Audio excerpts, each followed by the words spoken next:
Yung good morning how mga kabatang. Isang magandang umagang. Ako'y tamar na tamar. Talaga agang-aga ay kita ko si parang Heraldo papunta sa kanyang kambay. Ay aking susundan at ako sisipat ng isa. Baka makakahingi ng mga ibang Ay paggarnihin umaga ang tatay. Aray si parang Heraldo ko.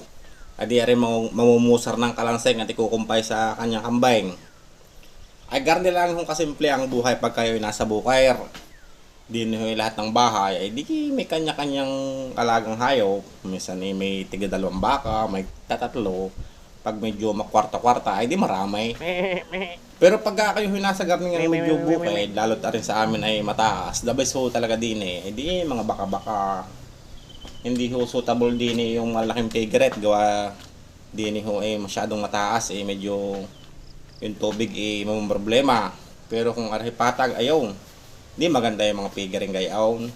Di niya mga poultry pwede din gawa ng hindi naman yun matakaw sa tubig. Ay di ang tatay naman dahil naman kami wala namang kwarta, ay di may ilang kambing lang na alaga ang tatay. Pinapalakay. Ay di ako sumutor nga, sisipatin ko yung bisiraw. Mga pwede ng pulutan yun Mamaya pag hindi nakatingin ng tatay, ay susunggaban na. Sasabihin ko yung nasa beran. Ay wala ano ka magagawa pa na rin pagka gayong patay na, di mauungulan lang na kaunti pero ayos na yun. Mamaya pag ang tatay nakalis din pipilipitin ko na yung lieg, sasabihin ko ay nasa beran, ay di ayos na ang pulutan. Baka naman mga ngayon din ng tatay. Ayun, mamaya babantayan ko